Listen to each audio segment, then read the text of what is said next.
وأصحابه وبارك وسلم أما بعد أعوذ بالله من الشيطان الرجيم بسم الله الرحمن الرحيم رب اشرح لي صدري ويسر لي أمري واحلل عقدة من لساني يفقهوا قولي শ্রদ্ধেয় আজকের এই ইসলামী সম্মেলনের সভাপতি সহ সভাপতি প্রধান অতিথি প্রধান বক্তা তৃতীয় বক্তা এবং বিশেষ মেহমানবৃন্দ আপনাদের সকলকে আজকের এই ইসলামিক সম্মেলনে সম্ভাষণ জানাই আসসালামু আলাইকুম ওয়া রাহমাতুল্লাহি ওয়া বারাকাতুহু। আপনাদের সকলের উপর মহান আল্লাহর শান্তি দয়া এবং অনুগ্রহ বর্ষিত হোক। আজ আমার আলোচনার বিষয়টা হচ্ছে আদর্শ পরিবার। এখানে আমি আদর্শ পরিবারের কিছু গুণাবলী বা কিছু বৈশিষ্ট্য নিয়ে আলোচনা করব ইনশাআল্লাহ। তো আসুন আদর্শ পরিবার নিয়ে কথা বলার আগে আমরা জানার চেষ্টা করি আদর্শ পরিবারের সংজ্ঞাটা কি। আদর্শ পরিবার হচ্ছে ওই পরিবার যে পরিবারের প্রত্যেকটা সদস্য পবিত্র কুরআন ও সহিহ হাদিসের শিক্ষাগুলো মেনে চলে। আদর্শ পরিবার হচ্ছে ওই পরিবার যে পরিবারের প্রত্যেকটা সদস্য আল্লাহ সুবহানাহু ওয়া তাআলা ও তার রাসূলের আদেশগুলো মেনে চলে এবং আল্লাহ ও তার রাসূল যে কাজগুলো করতে নিষেধ করেছে তা থেকে পুরোপুরি বিরত থাকে। আদর্শ পরিবার হচ্ছে ওই পরিবার যে পরিবারের প্রত্যেকটা সদস্য পরিপূর্ণ ঈমান ও বিশুদ্ধ আকীদা পোষণ করে। আদর্শ পরিবার হচ্ছে ওই পরিবার যে পরিবারের প্রত্যেকটা সদস্য হালাল উপার্জন করে এবং হালাল খাদ্য ভক্ষণ করে। আদর্শ পরিবার হচ্ছে ওই পরিবার যে পরিবারের প্রত্যেকটা সদস্য 5 ওয়াক্ত সালাত আদায় করে, রমজানের সিয়াম পালন করে, পরিপূর্ণরূপে পর্দা করে চলাফেরা করে এবং এবং যে পরিবারের প্রত্যেকটা সদস্যের চরিত্র হচ্ছে উত্তম, যে পরিবারের প্রত্যেকটা সদস্য হচ্ছে বিনয়ী। আমরা খুবই সংক্ষেপে আদর্শ পরিবারের সংজ্ঞা জানার চেষ্টা করলাম। চলুন আমরা আদর্শ পরিবার নিয়ে আলোচনা করি। তো একটা পরিবারের শুরু হয় বিবাহের মাধ্যমে, তাই এখানে আমরা বিবাহ নিয়ে আলোচনা করব। প্রথমে আলোচনা করব একটা ছেলের বা একটা মেয়ের কোন গুণ দেখে সেই ছেলেকে বা মেয়েকে বিবাহ করতে হবে। এরপর আমি আলোচনা করব বিবাহটা কোন নিয়মে হবে, ইসলামিক নিয়মে হবে নাকি জাহিলিয়াতের নিয়মে হবে। এরপর আমি আলোচনা করব বিবাহের পর স্বামীর সাথে স্ত্রীর এবং স্ত্রীর সাথে স্বামীর ব্যবহার কিরকম হবে। এরপর আমি আলোচনা করব আদর্শ পরিবারে পিতামাতা তাদের সন্তানদেরকে কি শিক্ষা দিয়ে বড় করিয়ে গড়িয়ে তুলবে এবং পিতামাতার সাথে সন্তানদের ব্যবহার কিরকম হবে। আসুন আমরা জানার চেষ্টা করি একটা ছেলের বা একটা মেয়ের কোন গুণ দেখে তাকে বিয়ে করতে হবে। যদি আপনারা পবিত্র কুরআন পড়েন তাহলে দেখবেন আল্লাহ পবিত্র কুরআনে বলেছেন সূরা নূর সূরা নম্বর 24 আয়াত নম্বর 26, আল্লাহ এই সূরার এই আয়াতে বলেছেন দুশ্চরিত্র নারী দুশ্চরিত্র পুরুষের জন্য, দুশ্চরিত্র পুরুষ দুশ্চরিত্র নারীর জন্য, সচ্চরিত্র নারী সচ্চরিত্র পুরুষের জন্য, সচ্চরিত্র পুরুষ সচ্চরিত্র নারীর জন্য। আল্লাহ সুবহানাহু ওয়া তাআলা এখানে স্পষ্ট করে বলেছেন কেমন পুরুষ কেমন নারীকে বিবাহ করবে এবং কেমন নারীর বিবাহ কেমন পুরুষের সাথে দিতে হবে। আল্লাহ বলেছেন যে সকল নারীদের চরিত্র খারাপ, যাদের চরিত্র ভালো নয়, যারা ধার্মিক নয় তাদের বিবাহ দিতে হবে এমন ছেলের সাথে বা এমন যুবকের সাথে যে যুবকদের বা যে ছেলেদের চরিত্র ভালো নয়, যে যুবকরা উত্তম চরিত্রের অধিকারী নয়, যাদের চরিত্র ভালো নয়, যারা ধার্মিক নয়। ঠিক একই ভাবে যে সকল যুবকের বা যে সকল ছেলের ব্যবহার ভালো নয়, যে সকল যুবক বা যে সকল ছেলে উত্তম চরিত্রের অধিকারী নয়, ধার্মিক নয়, তার বিবাহ দিতে হবে এমন মেয়ের সাথে যে মেয়ে ধার্মিক নয়, উত্তম চরিত্রের অধিকারী নয়। ঠিক একই ভাবে আল্লাহ সুবহানাহু ওয়া তাআলা বলেছেন যে সকল নারীদের চরিত্র ভালো, যারা সচ্চরিত্রের অধিকারী, তাদের বিবাহ দিতে হবে এমন ছেলের সাথে যে ছেলে উত্তম চরিত্রের অধিকারী, বিনয়ী, সচ্চরিত্রবান, পরিপূর্ণ ধার্মিক। ঠিক একই ভাবে যে সকল পুরুষরা উত্তম চরিত্রের অধিকারী, বিনয়ী, পরিপূর্ণ ধার্মিক, তাদের বিবাহ দিতে হবে এমন মেয়ের সাথে যে মেয়ে পরিপূর্ণ ধার্মিক, উত্তম চরিত্রের অধিকারী, বিনয়ী। তবে এই আয়াত থেকে আমরা জানতে পারলাম কেমন পুরুষের সাথে কেমন নারীর এবং কেমন নারীর সাথে কেমন পুরুষের বিবাহ দিতে হবে। এবার আসুন হাদিস গ্রন্থ থেকে জানার চেষ্টা করি একজন নারীর কোন গুণ দেখে একজন পুরুষ বা একজন যুবক তাকে বিবাহ করবে। যদি আপনারা সহিহ আল বুখারী পড়েন তাহলে দেখবেন সহিহ আল বুখারীর 5090 নম্বর হাদিসে রাসূলুল্লাহ সাল্লাল্লাহু আলাইহি ওয়াসাল্লাম বলেছেন, তুনকাহুল মারআতু লিআরবাইন, নারীকে বিবাহ করা হয় চারটি গুণ দেখে। 8 নম্বর হলো লিমালিহা, তার সম্পদ। 2 নম্বর হলো ওয়ালি হাসাবিহা, তার বংশ মর্যাদা। 3 নম্বর হলো ওয়ালি জামালিহা, তার সৌন্দর্য। 4 নম্বর হলো ওয়ালি দীনিহা, এবং তার দিন। এই কথাগুলো বলার পর রাসূলুল্লাহ সাল্লাল্লাহু আলাইহি ওয়াসাল্লাম বলেছেন, ফাসফার বিজাতি দীনি তারিবাত ইয়াদাকা, এগুলোর মধ্যে তুমি দিনকে অগ্রাধিকার দাও, নইলে তোমার দুহাত ধূলিধূসরিত হোক। এখানে রাসূল সাল্লাল্লাহু আলাইহি ওয়াসাল্লাম একজন নারীর বা একজন মেয়ের দিনদারিতাকে প্রাধান্য দিয়ে তাকে বিয়ে করতে বলেছেন। তাই প্রত্যেকটা যুবকের উচিত বিবাহ করার সময় নারীর দিনদারিতা দেখে বিয়ে করা। এই হাদিসটার অনেক আলেম অপব্যাখ্যা করে থাকে। তারা বলে আমাদের রাসূল নাকি একজন নারীর 4টা গুণ দেখে বিয়ে করতে বলেছেন। তারা রাসূল সাল্লাল্লাহু আলাইহি ওয়াসাল্লামের নামে মিথ্যাচার করে। আমি চ্যালেঞ্জ দিয়ে বলছি, রাসূল সাল্লাল্লাহু আলাইহি ওয়াসাল্লাম কোথাও নারীর 4টা গুণ দেখে বিয়ে করতে বলেননি। তিনি বলেছেন নারীদেরকে বিবাহ করা হয় 4টি গুণ দেখে। তার মানে একজন যুবক বিয়ে করার সময় একজন নারীর 4টা গুণ দেখে বিয়ে করে। তবে রাসূল সাল্লাল্লাহু আলাইহি ওয়াসাল্লামের বৈশিষ্ট্য 4টা গুণ দেখা নয়। তিনি বলেছেন দিনদার নারীকেই তোমার বিবাহ করা উচিত, নয়তো তুমি ক্ষতিগ্রস্ত হবে।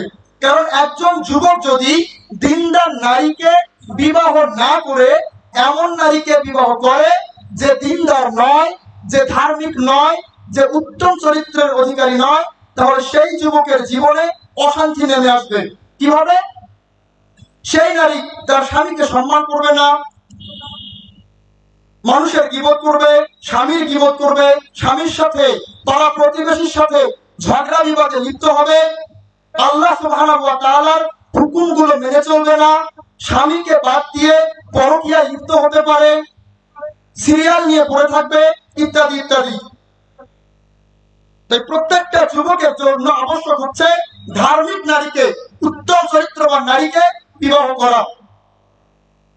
এবার আসুন জানার চেষ্টা করি একজন পুরুষের কোন গুণ দেখে একটা মেয়েকে বা একটা বোনকে তার পিতামাতা বা তার ভাই বিবাহ দেবেন। যদি আপনারা তিরমিজি পড়েন তাহলে দেখবেন তিরমিজির 1084 নম্বর হাদিসে রাসূলুল্লাহ সাল্লাল্লাহু আলাইহি ওয়াসাল্লাম বলেছেন, ইজা খাতাবা ইলাইকুম তারদাউনা দীনাহু ওয়া খুলুকাহু ফাযাওইজুহু ইল্লা তাফআলু তাকুন ফিতনাতুন ফিল আরদি ওয়া ফাসাদুন আরিদ। রাসূল সাল্লাল্লাহু আলাইহি ওয়াসাল্লাম এখানে বলেছেন, যদি কোনো পাত্র তোমাদের কাছে বিবাহের প্রস্তাব নিয়ে আসে যার দিনদারি ও চরিত্রকে তোমরা পছন্দ করো, তাহলে তার সাথে বিবাহ সম্পূর্ণ করো, আর যদি তা না করো তাহলে পৃথিবীতে ফিতনা ও ব্যাপক বিপর্যয়ের সৃষ্টি হবে। রাসূল সাল্লাল্লাহু আলাইহি ওয়াসাল্লাম বলেছেন, যদি কোনো মেয়ের পিতামাতার কাছে কোনো যুবক বা কোনো ছেলে বিয়ের প্রস্তাব নিয়ে আসে, আর সেই যুবক বা সেই ছেলে যদি পরিপূর্ণ ধার্মিক হয়, উত্তম চরিত্রবান হয়, তাহলে মেয়েকে বা বোনকে সেই ছেলের সাথে বিবাহ দিতে হবে। কিন্তু আমরা দেখতে পাই এই জাহেল সমাজে প্রত্যেকটা পিতামাতা ছেলের দিনদারিতা দেখে না, দেখে ছেলে সরকারি চাকরি আছে কিনা, ছেলে প্রচুর টাকার মালিক কিনা। এর ফলশ্রুতিতে আমরা দেখতে পারি মেয়ের জীবনে বা বোনের জীবনে অশান্তি। মনে রাখবেন, সরকারি চাকরি বা অনেক টাকা আপনার মেয়েকে বা আপনার বোনকে সুখে রাখতে পারবে না। সুখের জন্য প্রয়োজন একটা ধার্মিক ছেলে, উত্তম চরিত্রবান ছেলে, যে স্ত্রীর হক নষ্ট করবে না, যে স্ত্রীকে কষ্ট দিবে না, যে স্ত্রীর হক গুলো পুরোপুরি আদায় করবে। তাই রাসূল সাল্লাল্লাহু আলাইহি ওয়াসাল্লাম আজ থেকে 1400 বছর আগে বলেছেন যে যদি কোনো নারীর বিবাহ দেয়া হয় এমন ছেলের সাথে যে ধার্মিক নয়, তাহলে সেই মেয়ের জীবনে অশান্তি নেমে আসবে। কিভাবে? তার স্বামী তাকে যৌতুকের জন্য অত্যাচার করবে, তার স্বামী তাকে যৌতুকের জন্য নির্যাতন করবে।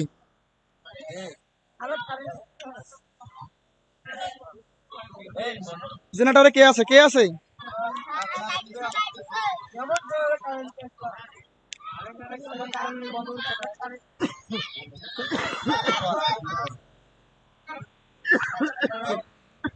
এই জেনারেটরে কি কি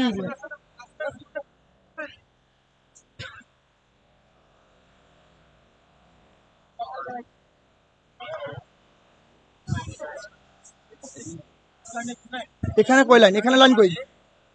এটা খুললে নাকি? খুললে নাকি? লম্বা করা লাগবে না, ওইদিকে থাক, থাক তো ওইদিকে, অত ইয়া করিও না তো, এমনিতে ভালো করে তো দেখা যাবে।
তো প্রত্যেকটা মেয়ের পিতামাতার উচিত এবং বড় ভাইয়ের উচিত নিজের মেয়েকে বা নিজের বোনকে এমন ছেলের সাথে বিবাহ দেয়া যে ছেলে ধার্মিক, উত্তম চরিত্রের অধিকারী। কারণ কোন ধার্মিক ছেলে তার স্ত্রীর হক নষ্ট করবে না, তার স্ত্রীকে যৌতুকের জন্য মারধর করবে না, তার স্ত্রীর সাথে খারাপ ব্যবহার করবে না, সে তার স্ত্রীর হক পুরোপুরি আদায় করবে। তাই প্রত্যেকটা মেয়ের পিতামাতার উচিত এবং বড় ভাইয়ের উচিত তার মেয়েকে বা তার বোনকে এমন ছেলের হাতে তুলে দেয়া বা এমন ছেলের সাথে বিবাহ বন্ধনে আবদ্ধ করিয়ে দেয়া যে ছেলে পরিপূর্ণ ধার্মিক, উত্তম চরিত্রের অধিকারী। তাই রাসূল সাল্লাল্লাহু আলাইহি ওয়াসাল্লাম একজন যুবকের উত্তম চরিত্র এবং ধার্মিকতা দেখে তার সাথে একজন নারী বিবাহ দিতে বলেছেন। কিন্তু এই জাহেল সমাজে আমরা দেখতে পারি অনেক নারী তারা ধার্মিক ছেলেদের পছন্দ করে না, বিশেষ করে যে ছেলের মুখে দাড়ি থাকে,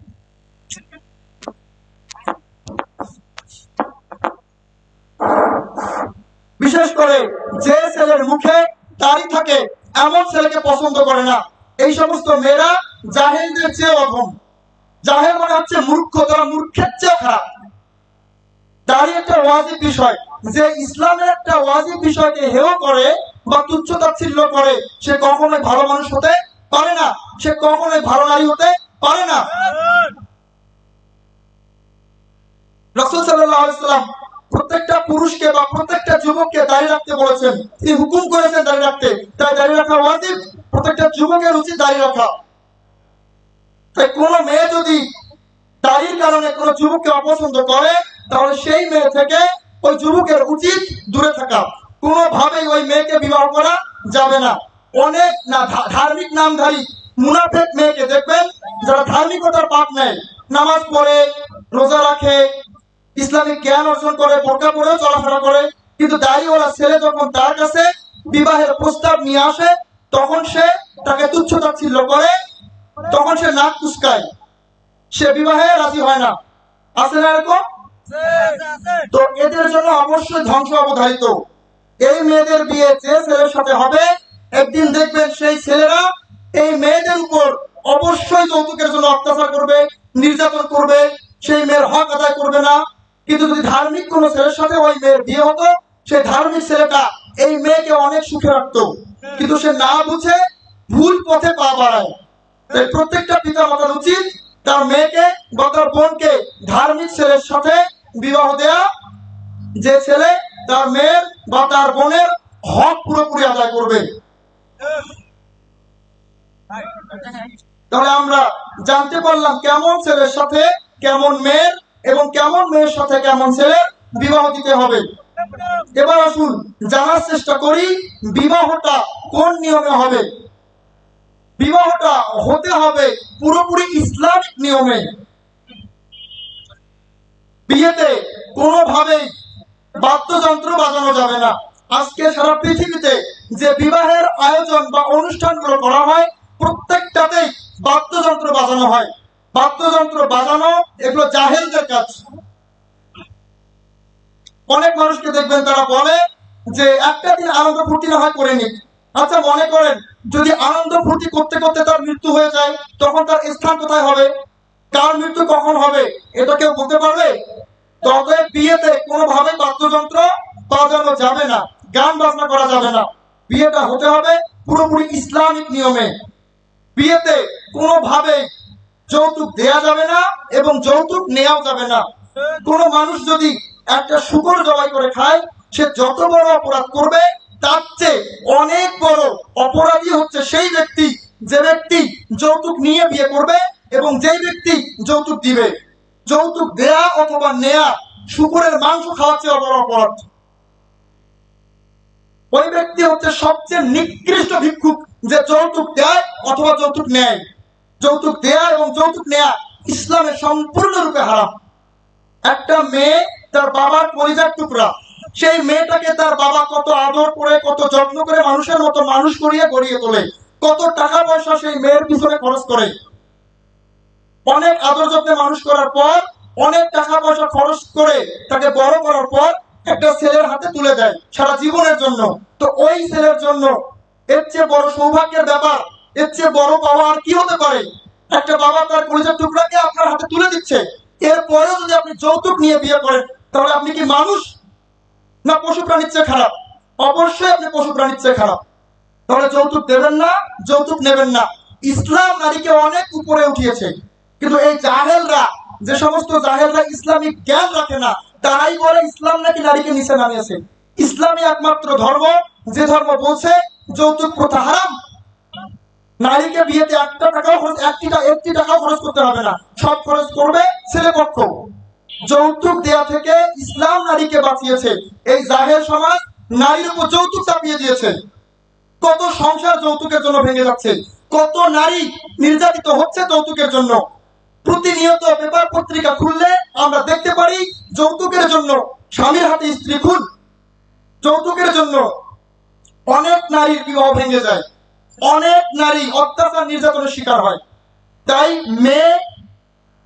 মেয়ের পিতামাতা এবং মেয়ের বড় ভাই যারা আছেন তাদের উদ্দেশ্যে বলবো, আপনারা অবশ্যই আপনার মেয়েকে অথবা আপনার বোনকে ধার্মিক বানিয়ে গড়িয়ে তুলবেন, পরিপূর্ণ ধার্মিক বানাবেন এবং বিবাহের সময় ধার্মিক ছেলের হাতে তুলে দেবেন, যে ছেলে কখনোই যৌতুক নিয়ে আপনার মেয়েকে বা আপনার বোনকে বিবাহ করবে না। যে যৌতুক নিয়ে বিয়ে করে সে ফকিরের চেয়ে বড় ফকির। ভিক্ষা করাটা অনেক মানুষের জন্য জায়েজ, যারা উপার্জন করতে অক্ষম তাদের জন্য ভিক্ষা করা জায়েজ, কিন্তু যৌতুক নেওয়াটা হারাম। তাহলে আপনি হারাম কাজ করতেছেন।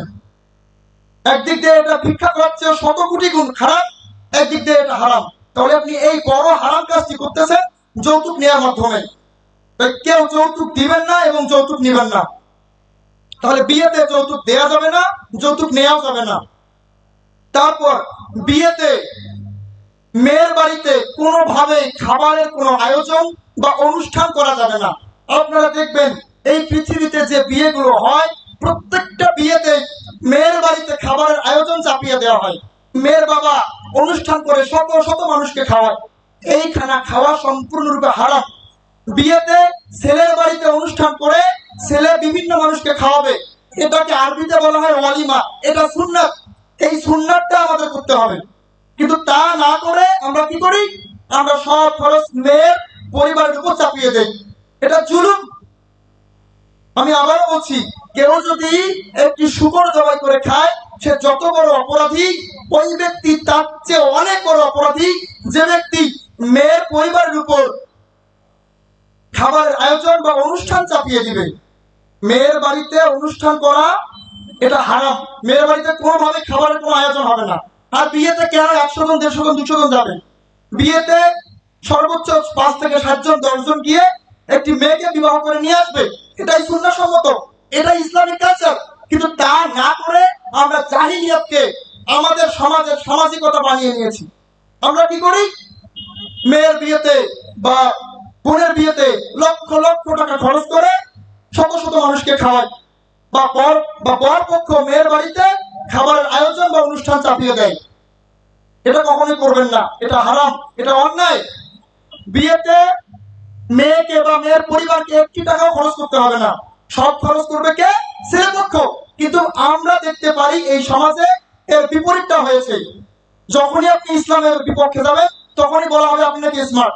মেয়ের বাড়িতে অনুষ্ঠান করাটা এটা সামাজিকতা, অথচ ইসলামে এটা জাহিলিয়াত। তাই কখনোই মেয়ের বাড়িতে কোনোভাবে খাবারের কোনো আয়োজন বা অনুষ্ঠান করবেন না। তবে মেয়ের বাবা যদি চায় যে বর পক্ষ থেকে সর্বোচ্চ 5 জন 7 জন বা 10 জন আসবে, তাদেরকে খাওয়াবে, তাহলে ঠিক আছে, এটা জায়েজ। কিন্তু 100 জনের তালিকা দিয়ে 200 জন, 50 জনের তালিকা দিয়ে 100 জন বা অতিরিক্ত মানুষ খাবে, এটা কি? এটা জাহিলিয়াত। কিন্তু এই জাহিলিয়াতটাকে আমরা সমাজের রীতি বানিয়ে নিয়েছি। কেন বিয়েতে 50 জন আসবে, কেন 100 জন আসবে, কেন? অবশ্যই ইসলামিক নিয়মে বিয়েটা হতে হবে। বিয়েতে কোনোভাবেই মেয়ের বাড়িতে অনুষ্ঠান চাপিয়ে দেওয়া বা অনুষ্ঠান করা যাবে না। খাবারের আয়োজন ছেলে পক্ষ করে মানুষকে খাওয়াবে, এটা হচ্ছে ওয়ালিমা। এই রীতিগুলো চালু করতে হবে, এই রীতিগুলো, এই সুন্নাহগুলো আমাদের সমাজে আমরা চালু করব ইনশাআল্লাহ, যদি আপনারা আমাদেরকে সহায়তা করেন। আমরা যারা কোরআন সুন্নাহের অনুসারী রয়েছি তারা অবশ্যই এই বিষয়গুলো নিয়ে কাজ করবো ইনশাআল্লাহ। তো অবশ্যই কোনোভাবে মেয়ের বাড়িতে খাবারের কোনো আয়োজন বা অনুষ্ঠান করা যাবে না। আমি মেয়ের পিতা মাতাকে, মেয়ের বড় ভাইকে বলবো, আপনার এমন ছেলের সাথে আপনার মেয়ের বা আপনার বোনের বিবাহ দিন যে ছেলে যৌতুক নিবে না, যে ছেলে আপনার বাড়িতে বিয়ের খাবারের অনুষ্ঠান বা আয়োজন চাপিয়ে দিবে না, যে ছেলে হবে পরিপূর্ণ ধার্মিক, বিনয়ী, উত্তম চরিত্রের অধিকারী।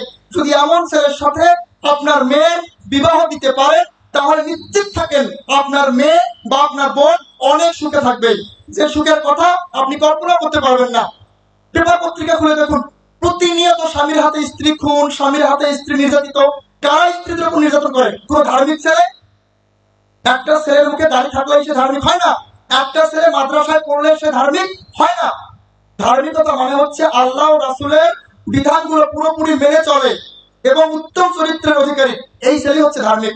আর উত্তম চরিত্রের অধিকারী ধার্মিক বিনয়ী কোন ছেলে তার স্ত্রীর উপর অত্যাচার করবে না, নির্যাতন করবে না। তাহলে বিয়েতে কোনোভাবেই মেয়ের বাড়িতে অনুষ্ঠান চাপিয়ে দেওয়া যাবে না। কেন অনুষ্ঠান করবে মেয়ের বাবা? তারপর বিয়েতে মেয়েকে হলুদ মাখানো যাবে, এটা জায়েজ। মেয়ের সৌন্দর্য বৃদ্ধি করার জন্য হলুদ মাখানো যায়, তবে সেটা হতে হবে এমন পরিবেশে যেখানে কোনো ছেলে ওই মেয়েকে দেখবে না। হতে হবে পুরোপুরি পর্দার ভিতরে, যাতে কোনো পুরুষ তাকে দেখতে না পারে। তারপর বিয়েতে গীদের নামে যে অশ্লীল বাক্যগুলো ব্যবহার করা হয় আমাদের দেশের বিয়েগুলোতে, এই অশ্লীল বাক্যগুলো ব্যবহার করা যাবে না। কোনো প্রকারের গীদের আয়োজন করা যাবে না। তারপর আরেকটা জাহিলিয়াত আমাদের সমাজে রয়েছে, বর বউকে একসঙ্গে বসিয়ে সবাইকে দেখানো হয়। এটা জাহিলিয়াত, এটা কুসংস্কার। কেন একটা মেয়েকে অন্য অন্য পুরুষ দেখবে? কেন একটা মেয়েকে অন্য কেউ দেখবে? একটা মেয়েকে দেখার অধিকার রাখে তার স্বামী, তার স্বামী দেখবে। কেন আপনি সাজগোজ করে সবাইকে দেখাবেন? কোনোভাবে এটা করবেন না। আর মেয়েকে সাজাতে হবে, এটা ঠিক, তবে মেয়েকে অবশ্যই বোরকা পরাতে হবে, যাতে অন্য কেউ তার ছবি তুলে ফেসবুকে বা অন্য কোনো মিডিয়াতে প্রচার করতে না পারে। এই বিষয়টা লক্ষ্য রাখতে হবে। তাহলে আমরা জানতে পারলাম বিয়েটা কোন নিয়মে হবে। আর বিয়েতে অবশ্যই স্বামীকে মোহর দিয়ে বিয়ে করতে হবে। মোহর দেওয়াটা স্বামীর জন্য ফরজ। আল্লাহ পবিত্র কোরআনে বলেছেন, সূরা নিসা সূরা নম্বর 4 আয়াত নম্বর 24, আল্লাহ বলেছেন, ফাতুহুন্না উজুরাহুন্না ফারিদাতান, স্ত্রীদেরকে তার মোহরানা বুঝিয়ে দাও ফরজ হিসেবে। তাই আপনি অবশ্যই আপনার স্ত্রীকে মোহরানা বুঝিয়ে দেবেন। মোহর দেওয়া ফরজ, বাধ্যতামূলক। মোহর দিতে আপনি বাধ্য। কিন্তু কতজন স্বামী তার স্ত্রীকে মোহর দেয়? মানুষকে দেখানোর জন্য লক্ষ লক্ষ টাকা মোহর নির্ধারণ করা হয়, কিন্তু কেউ পরিশোধ করে না। অথচ মোহর পরিশোধ করা প্রত্যেকটা স্বামীর জন্য ফরজ। প্রথম রাতে আপনি মোহর পরিশোধ করবেন, এটা বাধ্যতামূলক, এটা আবশ্যক। কোন স্বামী যদি স্ত্রীর মোহর বাকি রেখে মৃত্যুবরণ করে, তাহলে সেই স্বামী জান্নাতে প্রবেশ করতে পারবে না, যদি সে শহীদও হয়। আমরা জানি আমাদের রাসূল বলেছেন, শহীদের সব পাপ ক্ষমা করা হয়, কিন্তু ঋণের পাপ ক্ষমা করা হয় না। অতএব মোহর এমন নির্ধারণ করবেন যা আপনি শোধ করতে পারবেন। মানুষকে দেখানোর প্রয়োজন নেই। মানুষকে দেখানোর জন্য লক্ষ লক্ষ টাকা নির্ধারণ করার কোনো প্রয়োজন নেই। আপনি এমন মোহর নির্ধারণ করুন যা আপনি শোধ করতে পারবেন। তাই প্রত্যেকটা স্বামীকে বলবো, আপনার স্ত্রীর মোহরানা আপনি পরিশোধ করুন, এটা ফরজ। মনে রাখবেন, যদি আপনি আপনার স্ত্রীর মোহর বাকি রেখে মৃত্যুবরণ করেন আর আপনার স্ত্রী যদি আপনাকে ক্ষমা না করে, তাহলে আপনি জান্নাতে যেতে পারবেন না। তাই অবশ্যই অবশ্যই স্ত্রীকে মোহর দিয়েই বিয়ে করতে হবে। স্ত্রীকে মোহর বুঝিয়ে দেবেন, আর এমন মোহর নির্ধারণ করবেন যা আপনি পরিশোধ করতে পারবেন, যা আপনার সাধ্যের মধ্যে। সেই বিয়ে সর্বোত্তম, যে বিয়েতে খরচ কম করা হয়, যে বিয়েতে মোহর কম নির্ধারণ করা হয়। আশা করি আমার কথাগুলো আপনারা বুঝতে পারতেছেন। তাহলে বিয়েটা হতে হবে পুরোপুরি ইসলামিক নিয়মে। কোনো প্রকারের বাদ্যযন্ত্র বাজানো যাবে না, মেয়ের বাড়িতে কোনো প্রকারের খাবারের আয়োজন বা অনুষ্ঠান করা যাবে না, যৌতুক দেয়া যাবে না, যৌতুক নেওয়া যাবে না, স্ত্রীকে মোহর দিয়ে বিয়ে করতে হবে, ইত্যাদি। এই বিষয়গুলো অবশ্যই মাথায় রাখবেন। এরপর আসুন জানার চেষ্টা করি আদর্শবান পরিবারে স্বামীর সাথে স্ত্রীর এবং স্ত্রীর সাথে স্বামীর ব্যবহার কিরূপ হবে বা ব্যবহার কিরকম হবে। সহিহ আল বুখারীর ৭১৩৮ নম্বর হাদিসে রাসূলুল্লাহ সাল্লাল্লাহু আলাইহি ওয়াসাল্লাম বলেছেন, স্বামী তার পরিবারের দায়িত্বশীল, সে তার দায়িত্ব সম্পর্কে জিজ্ঞাসিত হবে। স্ত্রী তার স্বামীর গৃহ ও পরিবারের দায়িত্বশীল, সে তার দায়িত্ব সম্পর্কে জিজ্ঞাসিত হবে। আল্লাহ সেই দিন স্বামীদেরকে জিজ্ঞেস করবে, সে তার স্ত্রীর কোনো হক নষ্ট করেছিল কিনা, সে তার স্ত্রীর উপর কোন প্রকারের অত্যাচার নির্যাতন করেছিল কিনা। সেই দিন স্বামী আল্লাহর সামনে সব সত্য কথা বলবে। যদি কোনো স্বামী তার স্ত্রীর উপর অত্যাচার করে, নির্যাতন করে, স্ত্রীকে মারধর করে, স্ত্রীর হক নষ্ট করে, তাহলে সে এই কথাগুলো আল্লাহকে বলবে। এরপর আল্লাহ সুবহানাহু ওয়া তাআলা তার পাপ অনুযায়ী তাকে জাহান্নামের শাস্তি ভোগ করাবেন। এবং কোন স্বামী যদি তার স্ত্রীর হকগুলো আদায় করে, স্ত্রীর সাথে ভালো ব্যবহার করে এবং সন্তানদের হক আদায় করে, তাহলে সেই কথাগুলো সে আল্লাহ তাআলাকে বলবে। এরপর আল্লাহ তাআলা তার পুণ্য অনুযায়ী তাকে জান্নাতের নিয়ামত ভোগ করাবেন। তো অবশ্যই প্রত্যেকটা স্বামীর উচিত তার স্ত্রীর সাথে ভালো ব্যবহার করা, উত্তম ব্যবহার করা। তো এরপর আমাদের রাসূল বলেছেন, স্ত্রী তার স্বামীর গৃহ ও সন্তানদের ব্যাপারে দায়িত্বশীল, সে তার দায়িত্ব সম্পর্কে জিজ্ঞাসিত হবে। আল্লাহ সেদিন স্ত্রীদেরকে বলবেন সে তার স্বামীর কোনো হক নষ্ট করেছিল কিনা, সন্তানদের কোনো হক নষ্ট করেছিল কিনা। সেই দিন যদি স্ত্রী তার স্বামীর কোনো হক নষ্ট করে বা সন্তানদের কোনো হক নষ্ট করে, স্বামীর সাথে খারাপ ব্যবহার করে, সেই দিন সে সেই কথাগুলো আল্লাহকে বলবে। তারপর আল্লাহ তাআলা তার পাপ অনুযায়ী তাকে জাহান্নামের শাস্তি ভোগ করাবেন। এবং যদি কোনো স্ত্রী তার স্বামীর হক পুরোপুরি আদায় করে, সন্তানদের হক আদায় করে, তাহলে আল্লাহ সুবহানাহু ওয়া তাআলা তার পুণ্য অনুযায়ী তাকে জান্নাতের নিয়ামত ভোগ করাবেন। তাই প্রত্যেকটা স্বামীর উচিত, প্রত্যেকটা স্ত্রীর উচিত একে অপরের হকের ব্যাপারে যত্নশীল হওয়া, একে অপরের হকগুলো পুরোপুরি আদায় করা। এছাড়াও তিরমিজির 1162 নম্বর হাদিসে রাসূলুল্লাহ সাল্লাল্লাহু আলাইহি ওয়াসাল্লাম বলেছেন, খায়রুকুম আহলিহি ওয়া আনা খায়রুকুম আহলি, তোমাদের মধ্যে উত্তম সেই ব্যক্তি যে তার স্ত্রীদের কাছে উত্তম, আর আমি আমার স্ত্রীদের কাছে উত্তম। রাসূল সাল্লাল্লাহু আলাইহি ওয়াসাল্লাম বলেছেন, ওই ব্যক্তি সবচেয়ে ভালো, ওই ব্যক্তি সবচেয়ে উত্তম যে তার স্ত্রীর কাছে উত্তম, যে তার স্ত্রীর কাছে ভালো। আচ্ছা মনে করেন আপনি যদি আপনার স্ত্রীর সাথে দুর্ব্যবহার করেন, খারাপ ব্যবহার করেন, স্ত্রীকে মারধর করেন, তাহলে কি আপনি আপনার স্ত্রীর কাছে ভালো হতে পারবেন? কখনোই পারবেন না। আর স্ত্রীর কাছে যদি ভালো হতে না পারেন, তাহলে আপনি উত্তম মানুষ হতে পারবেন না, ভালো মানুষ হতে পারবেন না। ভালো মানুষ হতে হলে, উত্তম মানুষ হতে হলে আপনাকে আপনার স্ত্রীর কাছে ভালো হতে হবে, আপনার স্ত্রীর কাছে উত্তম হতে হবে। আর স্ত্রীর কাছে উত্তম হওয়ার, ভালো হওয়ার কয়েকটা টেকনিক বা কৌশল রয়েছে। স্ত্রীকে প্রচন্ড ভালোবাসতে হবে, প্রচন্ড ভালোবাসতে হবে। স্ত্রীকে আদর সোহাগ দিতে হবে, স্ত্রীকে স্নেহ করতে হবে। মাঝে মাঝে স্ত্রীকে নিয়ে বিভিন্ন জায়গায় ঘুরতে যেতে হবে। অনেক স্বামীকে দেখা যায় যারা তাদের বন্ধু বান্ধব নিয়ে বিভিন্ন জায়গায় ঘুরতে যায়, স্ত্রীর খবর রাখে না। এমনটা কখনোই করবেন না। আপনি আপনার স্ত্রীকে নিয়ে ঘুরতে যাবেন, তবে আপনার স্ত্রী অবশ্যই পরিপূর্ণ পর্দার ভিতরে থাকবে। যেখানে ঘুরতে যাবেন সেখানে গিয়েও সালাত আদায় করবেন। অনেক মানুষকে দেখা যায় যারা বিভিন্ন জায়গায় ঘুরতে গিয়ে সালাতের কথা ভুলে যায়, এমনটা কখনোই করবেন না। আপনার স্ত্রীকে মাঝে মাঝে ঘুরতে নিয়ে যাবেন। প্রত্যেকটা ছেলের এবং প্রত্যেকটা মেয়ের অবশ্যই বিনোদনের প্রয়োজন রয়েছে, তবে সেই বিনোদনটা হতে হবে পুরোপুরি ইসলামিক বিনোদন, কোনো হারাম বিনোদন নয়। তাই অবশ্যই আপনার স্ত্রীকে পর্দা করিয়ে মাঝে মাঝে বিভিন্ন জায়গায় ঘুরতে নিয়ে যাবেন। আপনি যা খাবেন আপনার স্ত্রীকে তাই খাওয়াবেন। মনে করেন আপনার বন্ধু আপনাকে দাওয়াত করেছে, চেষ্টা করবেন আপনার স্ত্রীকে নিয়ে যাওয়ার জন্য। যদি সম্ভব না হয় আপনার বন্ধুর বাড়িতে যা খাবেন, যদি সেখান থেকে নিয়ে আসা সম্ভব না হয়, হোটেল থেকে পার্সেল করে আপনার স্ত্রীর জন্য অবশ্যই সেটা নিয়ে আসবেন। অথবা অন্য কোনো ভালো খাবার আপনার স্ত্রীর জন্য নিয়ে আসবেন। স্ত্রীর সাথে কৌতুক করবেন, মজা করবেন,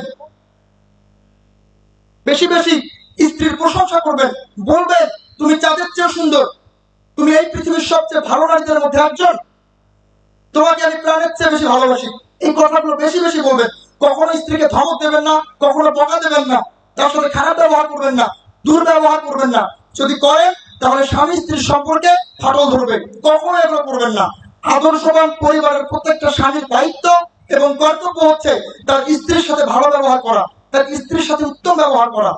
তারপর চেষ্টা করবেন একই প্লেটে খাবার খেতে, একই প্লেটে খাবার নিয়ে একজন আরেকজনকে খাইয়ে দেবেন, লজ্জার কিছু নেই। তারপর চেষ্টা করবেন একই বালিশে মাথা রেখে ঘুমানোর।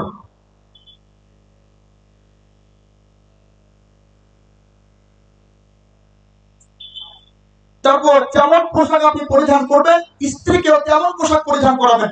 স্ত্রীকে বেশি বেশি ভালোবাসবেন, তাহলে আপনি স্ত্রীর কাছে উত্তম হতে পারবেন।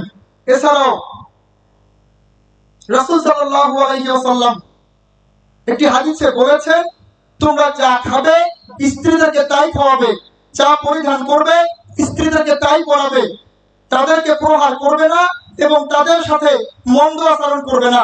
কখনোই আপনারা স্ত্রীর সাথে খারাপ ব্যবহার করবেন না, মন্দ আচরণ করবেন না। আমাদের রাসূল বলেছেন, নিজে যা খাবে স্ত্রীকে তাই খাওয়াবে। আপনি নিজে যা খাবেন স্ত্রীকে তাই খাওয়াবেন। যেমন পোশাক পরিধান করবেন স্ত্রীদেরকেও তেমন পোশাক পরাবেন। আপনি দামি পোশাক পরবেন, স্ত্রীকে কম দামি বা সেরা ফারা পোশাক পরাবেন, এটা কোনো আদর্শবান স্বামীর কাজ হতে পারে না। আপনি যেমন পোশাক পরিধান করবেন ঠিক একই মানের পোশাক আপনি আপনার স্ত্রীকে পরাবেন।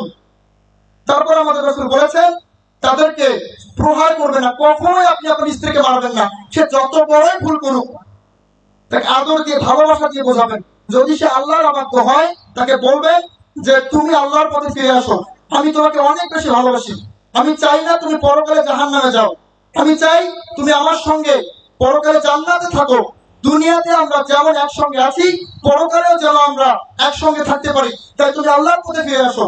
পবিত্র কোরআন এবং সহিহ হাদিস দ্বারা তাকে বোঝাবেন। আর আল্লাহ পবিত্র কোরআনে বলেছেন, সূরা নিসা সূরা নম্বর 4 আয়াত নম্বর 34, আল্লাহ বলেছেন, স্ত্রীদের অবাধ্যতার আশঙ্কা করলে তাদেরকে সদুপদেশ দাও। আল্লাহ বলেছেন স্ত্রীদেরকে সদুপদেশ দাও। তাই আপনি অবশ্যই স্ত্রীকে সদুপদেশ দেবেন, তবে সেই উপদেশটা হতে হবে কোমল ভাষায়, নরম ভাষায়, এমন ভাষায় তার সঙ্গে কথা বলবে যে ভাষা সে বুঝতে পারবে, যে সে সহজে আল্লাহর পথে ফিরে আসতে পারবে। তাই তাকে অবশ্যই ইসলামের দিকে ডাকবেন। যদি সে অবাধ্য হয় তারপরেও আপনি তাকে মারবেন না, তাকে ভালোবাসা দিয়ে আল্লাহর পথে ডাকবেন। এতেও যদি কাজ না হয়, আল্লাহ এই আয়াতেই বলেছে শয্যা ত্যাগ করো, তাহলে আপনি আপনার স্ত্রীর সঙ্গে ঘুমাবেন না, একই খাটে বিছানা আলাদা করে দেবেন এবং তাকে বোঝাতেই থাকবেন যেন সে আল্লাহর পথে ফিরে আসে। যদি এতেও কাজ না হয় তারপর আপনি কি করবেন, তাকে হালকা প্রহার করবেন। এমন ভাবে প্রহার করবেন না যাতে তার গায়ে দাগ লেগে যায় বা তার গায়ে বা সে ব্যথা অনুভব করে, এমন ভাবে প্রহার তাকে করবেন না। তাকে অবশ্যই ভালোবাসা দিয়ে আল্লাহর পথে ডাকার চেষ্টা করবেন, আল্লাহর পথে ডাকবেন। আর তার সঙ্গে কখনোই আপনি মন্দ আচরণ করবেন না। আমাদের রাসূল বলেছেন, স্ত্রীদেরকে প্রহার করবে না এবং মন্দ আচরণ তাদের সাথে করবে না। কখনোই আপনি মন্দ আচরণ আপনার স্ত্রীর সাথে করবেন না, এতে ভালোবাসার সম্পর্কে ফাটল ধরবে। প্রত্যেকটা আদর্শবান স্বামীর উচিত তার স্ত্রীকে অনেক বেশি ভালোবাসা, তার স্ত্রীকে বেশি বেশি ভালোবাসা, প্রচন্ড ভালোবাসা। স্বামীর কাছ থেকে তার স্ত্রী পাবে আদর, স্নেহ, ভালোবাসা, এবং স্ত্রীর কাছ থেকে স্বামী পাবে সম্মান, মর্যাদা এবং ভালোবাসা।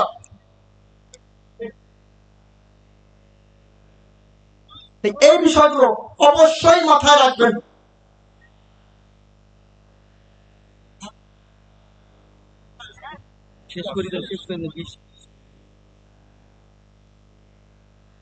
তো আমি নিয়াত করেছিলাম যে আমি 1 ঘন্টা 20 মিনিট অথবা 1.5 ঘন্টার মতো বক্তব্য দিব, কিন্তু প্রধান সাহেব এসে গেছেন, তাই বক্তব্য লম্বা করবো না, সর্বোচ্চ 10 মিনিটের মধ্যে আমি সংক্ষেপ করে শেষ করে দেবো ইনশাল্লাহ। তাই কখনো আপনি আপনার স্ত্রীর সাথে মন্দ আচরণ বা খারাপ আচরণ করবেন না। এছাড়াও মিশকাতুল মাসাবির 3254 নম্বর হাদিসে রাসূল সাল্লাল্লাহু আলাইহি ওয়াসাল্লাম বলেছেন, যদি কোনো নারী তার প্রতি নির্ধারিত 5 ওয়াক্ত সালাত আদায় করে, রমজানের সিয়াম পালন করে, লজ্জাস্থানের হিফাজত করে এবং স্বামীর আনুগত্য করে, তাহলে সেই নারী জান্নাতের যে কোনো দরজা দিয়ে ইচ্ছা প্রবেশ করতে পারবে। কারণ নারীদের উদ্দেশ্যে বলতেছি, নারীদের কাছ থেকে স্বামী পাবে সম্মান, পাবে মর্যাদা, পাবে ভালোবাসা, পাবে খেদমত। তাই অবশ্যই প্রত্যেকটা নারীর উচিত তার স্বামীর সাথে ভালো ব্যবহার করা, স্বামীর সাথে উত্তম ব্যবহার করা। নারীদের জন্য জান্নাতে যাওয়া সহজ। একটা নারী চাইলে সহজেই জান্নাতে যেতে পারবে। তাকে কি করতে হবে? 1 নম্বর পয়েন্ট, তাকে অবশ্যই 5 ওয়াক্ত সালাত যথা সময়ে সঠিক শুদ্ধভাবে আদায় করতে হবে। 2 নম্বর পয়েন্ট, তাকে কি করতে হবে? তাকে রমজানের ফরজ সিয়াম পালন করতে হবে। 3 নম্বর পয়েন্ট, তাকে অবশ্যই লজ্জাস্থানের হিফাজত করতে হবে। সে কখনোই তার সৌন্দর্য পর পুরুষকে দেখাবে না, সে কখনোই পর পুরুষের সামনে তার সৌন্দর্য প্রকাশ করবে না, সে অবশ্যই পর্দা করে চলাফেরা করবে। তারপর যদি কোনো স্ত্রী তার স্বামীর সাথে উত্তম ব্যবহার করে, স্বামীর খেদমত করে, তাহলে এই নারী জান্নাতের যে কোনো দরজা দিয়ে ইচ্ছা প্রবেশ করতে পারবে। তাহলে আমরা জানতে পারলাম যে স্বামীর সাথে স্ত্রীর এবং স্ত্রীর সাথে স্বামীর ব্যবহার কিরকম হবে।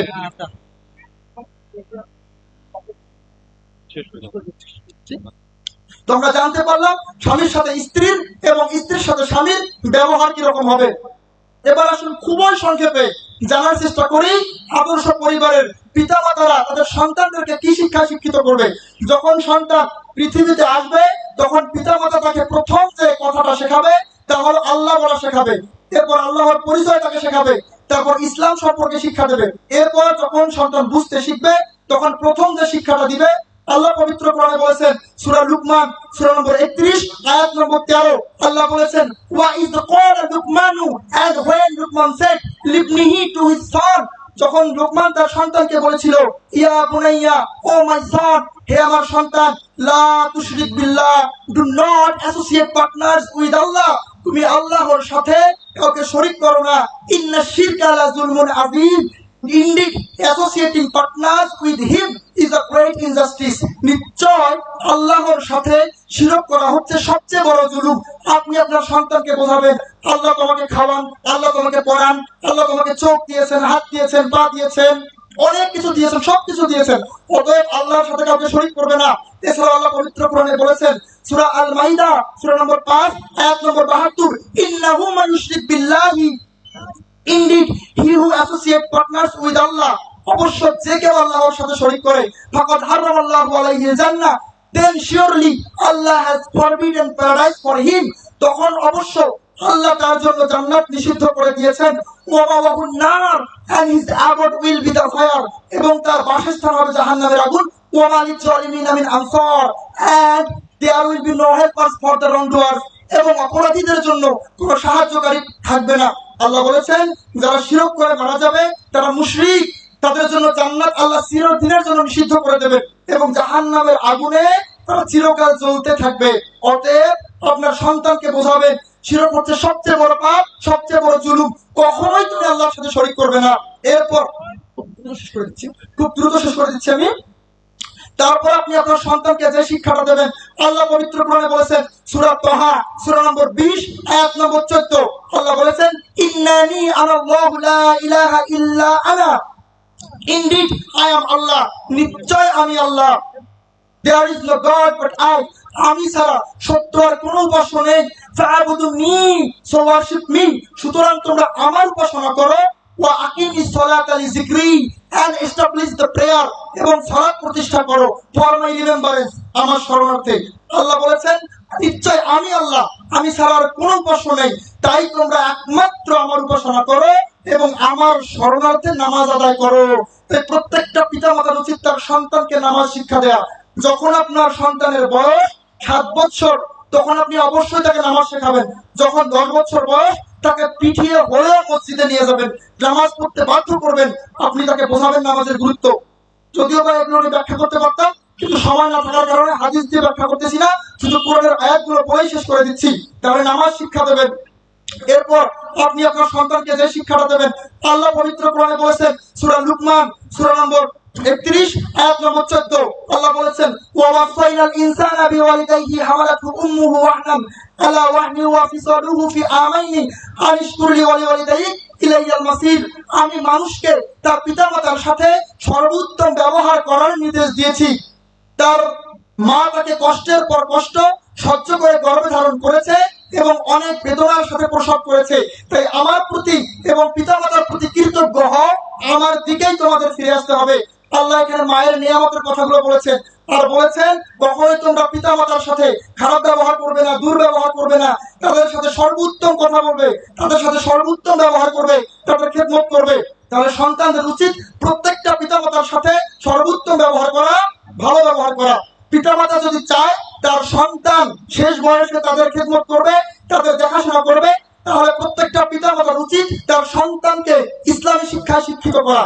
যদি আপনার সন্তান ইসলামী শিক্ষায় শিক্ষিত না হয়, সে যত বড় ডক্টর হোক, ইঞ্জিনিয়ার হোক, শেষ বয়সে আপনার স্থান বৃদ্ধাশ্রমে হবে। তাই অবশ্যই যদি চান যে শেষ বয়সে আপনার সন্তান আপনার খেদমত করুক, তাকে ইসলামী শিক্ষায় শিক্ষা দেবেন, ইসলামী শিক্ষায় শিক্ষিত করবেন। তাই প্রত্যেকটা পিতামাতার উচিত সন্তানকে ইসলামী শিক্ষায় শিক্ষিত করা, আর প্রত্যেকটা সন্তানের উচিত তার পিতামাতার সাথে সর্বোত্তম ব্যবহার করা। তারপর এরপর যে শিক্ষাটা আপনি আপনার সন্তানকে দেবেন, আল্লাহ পবিত্র কোরআনে বলেছেন, সূরা লুকমান সূরা নম্বর 31 আয়াত নম্বর 18, আল্লাহ বলেছেন আল্লাহ এই আয়াতে বলেছেন, ওয়ালা তুসাইর খাদ্দাকা লিন-নাসি ওয়ালা তামশি ফিল আরদি মারাহান ইন্নাল্লাহা লা ইউহিব্বু কুল্লা মুখতালিন ফাখুর। অহংকার বশত তুমি মানুষকে হেয় করবে না, তুচ্ছ তাচ্ছিল্য করবে না, এবং পৃথিবীতে উদ্ধত অহংকারী হয়ে চলাফেরা করবে না, কারণ নিশ্চয় আল্লাহ উদ্ধত অহংকারীকে পছন্দ করেন না। আপনি আপনার সন্তানকে শেখাবেন, বাবা মা কখনোই অহংকার করবে না, কখনোই কোনো মানুষকে তুচ্ছ তাচ্ছিল্য করবে না, নিজেকে বড় মনে করবে না, কেননা আল্লাহ কোনো অহংকারীকে পছন্দ করেন না। তার মানে আল্লাহ তাআলা অহংকারীদেরকে কি করেন? ঘৃণা করেন। আপনার কিসের অহংকার? চেহারার অহংকার? মেডিকেলের বার্ন ইউনিট গুলোতে গিয়ে দেখেন, আপনার চেয়ে সুন্দর চেহারার অধিকারীদের চেহারা ঝলসে গেছে আগুনে পুড়ে। আপনার চেহারা যে কোনোদিন নষ্ট হবে না তার কি গ্যারান্টি রয়েছে? যখন বৃদ্ধ হবেন তখন আপনার কি অবস্থা হবে? আপনার কিসের অহংকার? শিক্ষার? আপনার মতো কত শিক্ষিত মানুষকে আল্লাহ পাগল বানিয়ে রাস্তায় রাস্তায় ঘোরাচ্ছেন না? কখনো অহংকার করবেন না, কখনোই না। ধন সম্পদের অহংকার? কিসের ধন সম্পদের অহংকার? আপনার চেয়ে কোটি কোটি টাকার মালিককে আল্লাহ তাআলা রাস্তা ফকির বানিয়েছেন। আল্লাহর কাছে আপনাকে ফকির বানানো কোনো কিছুই না, কোনো ব্যাপারই না। অতএব কখনো অহংকার করবেন না, কারণ অহংকার আপনার জান্নাতে যাওয়ার পথে বাধা হয়ে দাঁড়াবে। রাসূল সাল্লাল্লাহু আলাইহি ওয়াসাল্লাম বলেছেন, সহিহ আল মুসলিম খণ্ড নম্বর 1 হাদিস নম্বর 91, আমাদের রাসূল বলেছেন, যার অন্তরে সরিষা পরিমাণ অহংকার থাকবে সে জান্নাতে প্রবেশ করতে পারবে না। তাহলে এই অহংকার আপনার জান্নাতে যাওয়ার পথে বাধা হয়ে দাঁড়াবে, তাই কখনোই অহংকার করবেন না। এছাড়াও হাদিসে কুদসিতে আল্লাহ সুবহানাহু ওয়া তাআলা বলেছেন, অহংকার হচ্ছে আমার চাদর আর শ্রেষ্ঠত্ব হচ্ছে আমার লুঙ্গি স্বরূপ। অতএব যে ব্যক্তি এ দুটোর কোনো একটি নিয়ে আমার সাথে টানাটানি করবে তাহলে আমি অবশ্যই তাকে জাহান্নামে নিক্ষেপ করব। তাই কোন ব্যক্তি যদি অহংকার করে তাহলে সে আল্লাহর চাদর ধরে টান দেয়, আর আল্লাহর চাদর ধরে টান দেওয়ার কারণে আল্লাহ তাকে সরাসরি জাহান্নামে নিক্ষেপ করবেন। তাই কখনোই অহংকার করবেন না। শিক্ষিত লোকরা কখনোই অহংকার করতে পারে না, তবে শিক্ষিতদের মধ্যে যেগুলো চায়, যেগুলো মূর্খ, তারাই অহংকার করে। এই অহংকার আপনার কোনো উপকার করতে পারবে না, বরং আপনার ক্ষতি করবে। কি ক্ষতি? আপনার চিরস্থায়ী জীবনকে নষ্ট করবে। এই অহংকার আপনার জান্নাতে যাওয়ার পথে বাধা হয়ে দাঁড়াবে। তো এই শিক্ষাটা দেবেন। আর 2 মিনিট একটা কথা বলে আমি শেষ করে দিচ্ছি, তা হচ্ছে, রাসূল সাল্লাল্লাহু আলাইহি ওয়াসাল্লাম বলেছেন, প্রধান বক্তা আসছে, তার সময় নষ্ট করে আমি কথা বলতে পারি না, এটা তার প্রতি জুলুম হবে। কারোর প্রতি জুলুম করলে আল্লাহ তাআলা সেটা ক্ষমা করবেন না। অতএব শেষ করে দিতে হবে। তার আগে একটা হাদিস বলে আমি শেষ করে দিচ্ছি।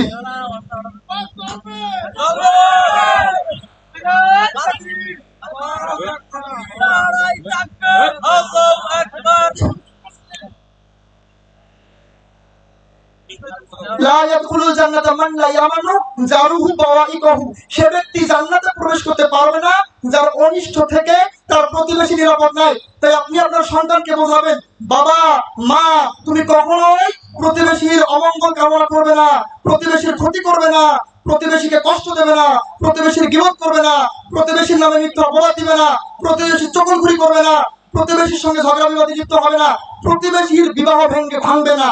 অনেক মানুষকে দেখবেন, অনেক জাহেলকে, অনেক শয়তানের চেয়ে বড় শয়তানকে, যারা মিথ্যা মিথ্যা কথা বলে মানুষের বিবাহ ভেঙে দেয়। মনে করেন একটা যুবকের চরিত্র অনেক সুন্দর, অনেক ভালো, তার সাথে একটা ভালো মেয়ের বিবাহের কথা চলছে। এখন এলাকার শয়তানরা দেখতেছে, না এই ছেলের সাথে যদি ওই মেয়ের বিবাহ হয় তাহলে তারা সুখে থাকবে না, তাদেরকে সুখী হতে দেয়া যাবে না, যেভাবেই হয় বিয়েটা ভাঙতে হবে। তখন তারা কি করে? ছেলের নামে মিথ্যা মিথ্যা কথা বলে, ছেলের মাথায় সমস্যা রয়েছে, ছেলে জিন ধরা, ছেলের বাবার কিচ্ছু নেই, ছেলে সারা রাত জুয়া খেলে, নারী নিয়ে আড্ডা দেয়, ইত্যাদি ইত্যাদি অনেক কথা বলে বিয়েটা ভেঙে দেয়। আবার মেয়ের ক্ষেত্রে একই ঘটনা ঘটে। মনে করেন একটা মেয়ে পরিপূর্ণ ধার্মিক, উত্তম চরিত্রবান, তার সঙ্গে একটা ধার্মিক ছেলের বিবাহের কথা চলছে। এখন এই শয়তানেরা কি করে? ছেলে পক্ষকে গিয়ে লাগায়, না ওই মেয়ের সাথে আপনার ছেলের বিবাহ দেবেন না, ওই মেয়ের 5টা ছেলের সাথে রিলেশন রয়েছে, ওই মেয়ে আপনার সংসারে অশান্তি বয়ে আনবে, অশান্তি ডেকে আনবে, সে সবার সঙ্গে ঝগড়া বিবাদে লিপ্ত হবে, স্বামীকে দাম দেবে না, সম্মান দেবে না, মেয়ের বাবার কিচ্ছু নেই, মানুষের বাবা কাজ করে মা বা মেয়ের বাবা, ইত্যাদি ইত্যাদি অনেক আজে বাজে কথা লাগিয়ে মেয়ের বিয়ে বা ছেলের বিয়ে ভেঙে দেয়। এরা শয়তানের চেয়ে বড় শয়তান। আল্লাহ তাআলা এই সকল শয়তানদের থেকে প্রত্যেকটা যুবক যুবতীকে হেফাজত করুন। তাই প্রত্যেকটা মানুষকে বলবো, যাদের মধ্যে এই স্বভাব রয়েছে আজকেই এই স্বভাব পরিবর্তন করুন, নয়তো আপনার স্থান জাহান্নামের সবচেয়ে নিকৃষ্ট স্থানে হবে। খুলে দেখুন সূরা আন-নিসা সূরা নম্বর 4 আয়াত নম্বর 145। আয়াতের রেফারেন্স দিতাম, আয়াত নিয়ে ব্যাখ্যা করতে সময় নেই, এখানেই শেষ করে দিচ্ছি। কারোর মধ্যে যদি এই স্বভাব থেকে থাকে আপনি অবশ্যই এই স্বভাব ত্যাগ করুন। এগুলো শয়তানদের স্বভাব। যাদের মধ্যে এই স্বভাব রয়েছে তারা শয়তানদের চেয়ে বড় শয়তান। কি লাভ হবে আপনার তার বিয়ে ভেঙে? কি ক্ষতি করেছে সেই যুবকটা, কি ক্ষতি করেছে সেই মেয়েটা?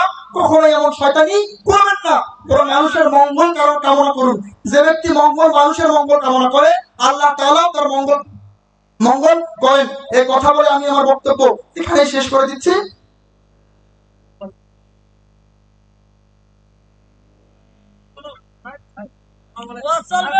এখানেই শেষ করে দিচ্ছি। ওয়াকিরি দাওয়ানা আলহামদুলিল্লাহি রাব্বিল আলামিন। আমি গঙ্গাচড়া সরকারি কলেজে অনার্সে পড়ি এবং ইসলামিক মানব সেবা ফাউন্ডেশন নামে একটা ফাউন্ডেশনের পরিচালক এবং ধর্ম বিষয়ক সম্পাদক। এর পাশাপাশি বিভিন্ন ধর্ম নিয়ে আমি গবেষণা করি, যেমন বাইবেল ইংলিশে পড়ি, পবিত্র কোরআন ইংলিশেও পড়ি, বাংলায়ও পড়ি, তারপর বিভিন্ন ধর্মগ্রন্থ নিয়ে গবেষণা করি। আমার স্বপ্ন একটাই, আমি যে কোনো মূল্যে গোটা পৃথিবীতে ইসলামের দাওয়াত পৌঁছিয়ে দিতে চাই। আর আমি আমার এই স্বপ্ন যে কোনো মূল্যে পূরণ করেই ছাড়বো, ইনশাআল্লাহ ইনশাআল্লাহ, যদি আল্লাহ চায়। এতে এতে এতে দরকার আমার নিজের চেষ্টা, আমি নিজে চেষ্টা করে যাচ্ছি, সামনে আরো চেষ্টা করে যাব। আর আল্লাহ তাআলার ইচ্ছা, আল্লাহ তাআলার দয়ার প্রয়োজন। এর পাশাপাশি আপনাদের দোয়ার প্রয়োজন। আপনারা অবশ্যই অবশ্যই মন খুলে প্রাণ খুলে আমার জন্য দোয়া করবে, যেন আল্লাহ তাআলার দয়ায়, আল্লাহ তাআলার ইচ্ছায়, আপনাদের দোয়ায় এবং নিজের চেষ্টায় আমি গোটা বিশ্বে ইসলামের দাওয়াত পৌঁছিয়ে দিতে পারি, বিভিন্ন ধর্মগ্রন্থের সাহায্যে, ডক্টর জাকির নায়েক স্যারের মতো। আর আগামী বছর থেকেই আমি বিভিন্ন ধর্মগ্রন্থ থেকে ইসলামের দাওয়াত মানুষের কাছে পৌঁছাবো ইনশাআল্লাহ। আর একটা কথা বলি, আমি এই আয়োজনটা করেছি মূলত দুইটি কারণে। এক, মানুষের কাছে ইসলামের সঠিক বাণী পৌঁছানোর জন্য এবং নিজের স্বপ্ন পূরণ করার জন্য। কিন্তু তারপরও কিছু মানুষকে দেখবেন যারা আমার পিছনে লেগেছে, আজে বাজে কথা চায়ের দোকানে বিভিন্ন জায়গায় বলে। তো যারা এই সমস্ত কথা আমার নামে ছড়াচ্ছেন, যেমন আমি নাকি ব্যবসা করতেছি, ওয়াল্লাহি আল্লাহর কসম করে বলছি, ওয়াজ মাহফিল থেকে আগেকার ওয়াজ মাহফিল একটা করেছি 3 মাস আগে, সেখান থেকে কিছু টাকা বেঁচে গিয়েছিল, সেগুলো আমরা আল্লাহর রাস্তায় দান করেছি। এই মাহফিলে অনেক ঘাটতি হওয়ার সম্ভাবনা রয়েছে, তাই আপনারা যে যা করেন সহযোগিতা করবেন। যদি মাহফিল করার পর কোনো টাকা পয়সা বেঁচে যায়, আমরা আমাদের ফাউন্ডেশনের মাধ্যমে গরিব দুঃখী অসহায় মানুষদের দান করে দেব। এই টাকা খাওয়া আমার জন্য বা অন্য কারোর জন্য জায়েজ নয়। তাই যারা এই সমস্ত কথা ছড়াচ্ছেন যে আমি নাকি ব্যবসা করতেছি, তারা জাহেলদের চেয়ে বড় জাহেল, এরা শয়তানের চেয়ে বড় শয়তান। এরা চাচ্ছে না যে আমি ভবিষ্যতে ভালো কিছু করি, এরা চাচ্ছে না যে আমি ভবিষ্যতে মানুষের কাছে ইসলামের দাওয়াত পৌঁছাই। তাই এদের বলবো, আপনারা আপনাদের মুখকে বন্ধ রাখুন, নয়তো আল্লাহ তাআলা আপনাদের কখনোই ক্ষমা করবেন না যদি আমার হক নষ্ট করেন। এই কথা বলেই আমি আমার আলোচনা এখানে শেষ করছি। ওয়াকিরি দাওয়ানা আলহামদুলিল্লাহি রাব্বিল আলামিন। আসসালামু আলাইকুম ওয়া রাহমাতুল্লাহি ওয়া বারাকাতুহু।